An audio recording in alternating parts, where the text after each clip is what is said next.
Hi everyone, Mrs. Pesic here. Our topic today is complex numbers, and let's see what that is all about.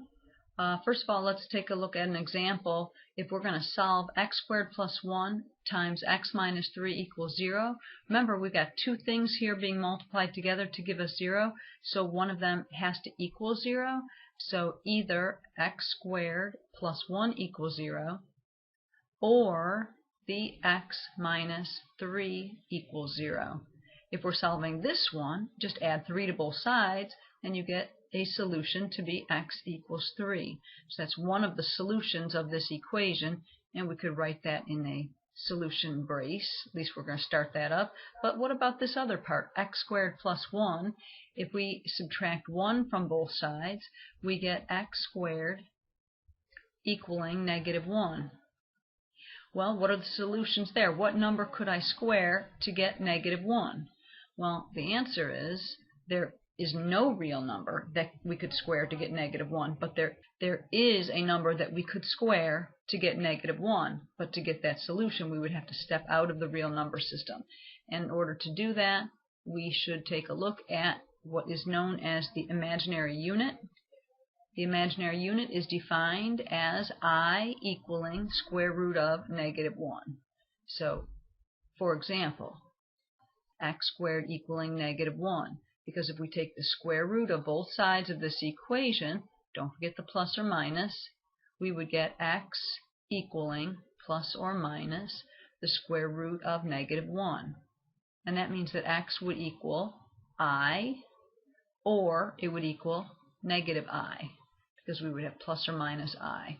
So these are the solutions to the equation x squared equals negative 1. All right? And also we should point out that I squared is equal to negative 1. So make sure you are getting this good stuff down in your notes, that I is equal to square root of negative 1, and that I squared is equal to negative 1. Okay, let's take a look at this example. We want to simplify square root of negative 18. We can think of this as splitting this up into square root of 9 times square root of 2 times square root of negative 1. Why would we split it up like that? Because the square root of 9 is just 3. The square root of 2 cannot be simplified any further, so that's just the square root of 2. And we just learned that the square root of negative 1 is equal to I. So our final answer for this would be 3 times I times the square root of 2. That would be the simplified way of writing square root of negative 18. Okay, so that's an example of simplifying. Let's talk about solving an equation. So let's say we wanted to solve the equation 2x squared plus 18 equals negative 72. Let's subtract 18 from both sides. When we do that, we get 2x squared equals negative 90. And then we're going to divide both sides by 2. And so we would get x squared equaling negative 45. To solve this, we need to get x by itself. We need the inverse operation of squaring, which is taking the square root. So if we take the square root of both sides, don't forget the plus or minus, we get x equals plus or minus the square root of negative 45. Again, we would want to simplify this. So I would say, is there a perfect square that goes into 45? Again, 9 goes in, so let's write this as plus or minus square root of 9 times the square root of 5. 9 times 5 is 45, but it was negative, so we need square root of negative 1 also. So we get x equaling plus or minus 3 times square root of 5 times square root of negative 1 is I. So our answer here is going to be plus or minus 3i times the square root of 5. All right, let's try another example of solving. In this one, we are solving x minus 3 quantity squared equaling negative 16. To solve this, we're going to want to take the square root of both sides. Again, don't forget the plus or minus. We get x minus 3 equaling plus or minus the square root of negative 16. Notice we did not want to multiply out the x minus 3 quantity squared using FOIL. That would make life more difficult for us. So we just want to take the fact that it's already in factored form, x minus 3 quantity squared, and take the square root of both sides. Alright, so let's simplify what we have here. We've got x minus 3 equaling plus or minus square root of negative 16. That's the same as square root of 16 times the square root of negative 1. And square root of 16 is 4. And square root of negative 1 is I. So far that's what we have for x minus 3. And our last step is to add 3 to both sides. So we would get x equaling 3 plus or minus 4i as our answer. Those two solutions, 3 plus 4i and 3 minus 4i, could be plugged into our original equation for x. And if we were to plug it into our original equation for x, we would get a true statement. You could test that to see. Alright, so where do these imaginary numbers fit in the real number system, or in the number world? First of all, here's a little Venn diagram of complex numbers. First of all, anytime we have complex numbers, they are going to be either real or they're going to be imaginary. So all the numbers you've ever worked with in your life have been over here in the real side, but you didn't know that all those real numbers were also known as complex numbers, because real numbers are a subset of the complex numbers. But there's also a different type of number that is also complex, and that's the imaginary numbers. So let's see where these little sample numbers that I have will fit in. So if we have something like 3 plus 2i, it's got a real part and an imaginary part, so it's an imaginary number. Alright, something like 0.56, that would go over in the real side. If it's irrational, it would be up here, but it is actually a rational number, so I'm going to squeeze that in right here. What about negative 3i? Well, since negative 3i does not have a real part like this example does here, it would be considered a pure imaginary number, because really you could think of that as being 0 plus a negative 3i, or 0 minus 3i. Since the real part is 0, that means that it is going to be a pure imaginary number. How about 2/5?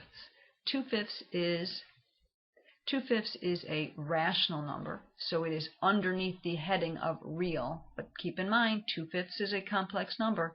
0.56 is a complex number. In general, all complex numbers fit this form, a plus bi. So that means that 2/5 is complex because it could be thought of as 2/5 plus 0i. There's no imaginary part, but it could still be written in this form, a plus bi. So how about 73?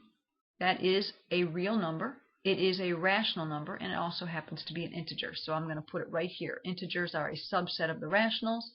Rationals are a subset of the reals. All right. What about square root of 5? That's a real number. Is square root of 5 a rational number?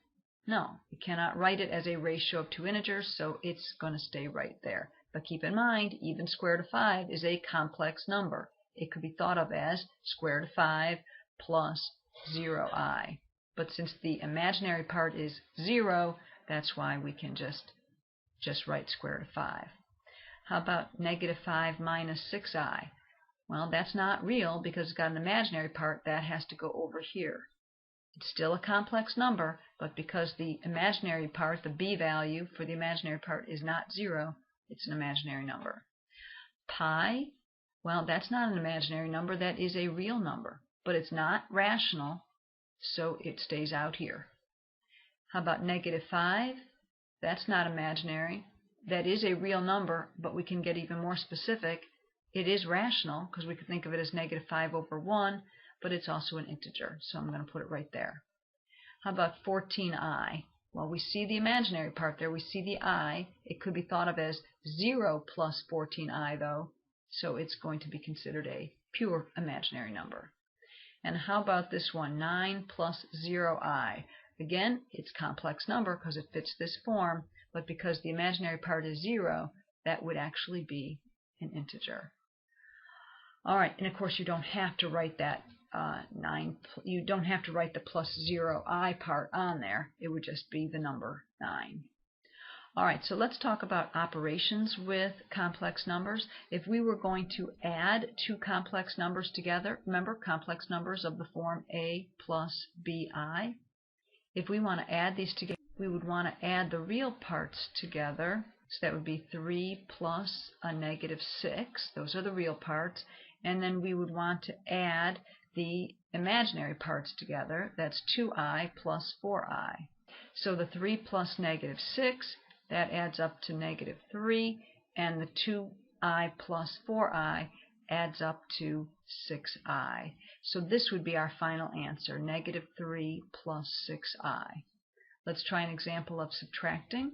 If we wanted to subtract here 9 minus 5i minus a different complex number of negative 4 plus 8i, again we would want to subtract the real parts and subtract the imaginary parts.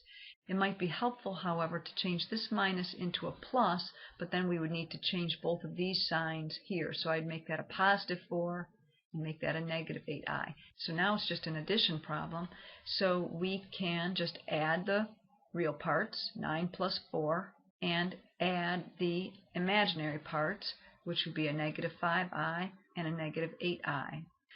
So we get as our answer 13 for the real part plus a negative 13i for the imaginary part.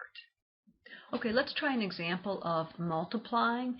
If we were going to multiply 3 plus 2i times a negative 5 plus 4i, that's going to require a different strategy, but it is a strategy that you are already familiar with. For example, if we were going to multiply x minus 2 times x plus 5, we would need to use FOIL, first, outer, inner, last. Let's try that with this. If we were going to take the first terms together, that's 3 times a negative 5. That's a negative 15. The outer terms multiplied together is going to be a plus 12i.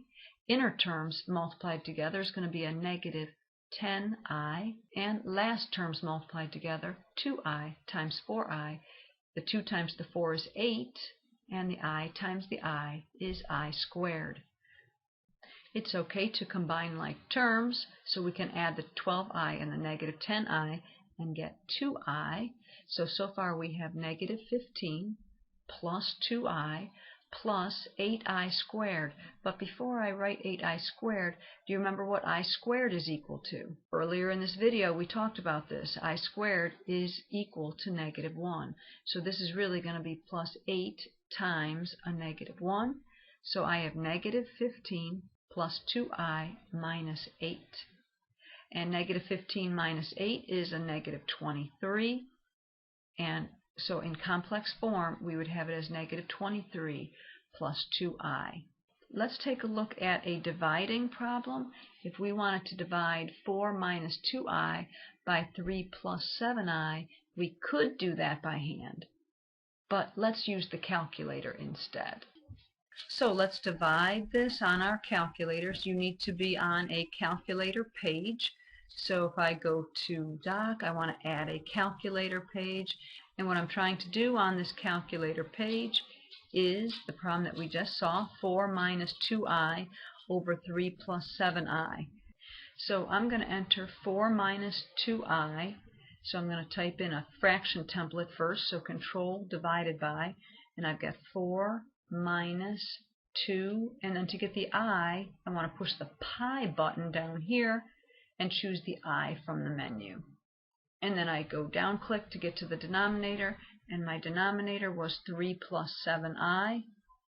So I'm going to type in 3 plus 7, and again to get the I push the pi button and select I, and I push enter, and it's giving me my answer. Negative 1 over 29 minus 17/29 I. So that's going to be the answer for our problem. Negative 1 over 29 minus 17/29 I. Alright, that is all for right now. These are your notes on complex numbers. I hope that you have 3 questions to write down, and I hope you've taken good notes, and we'll see you soon.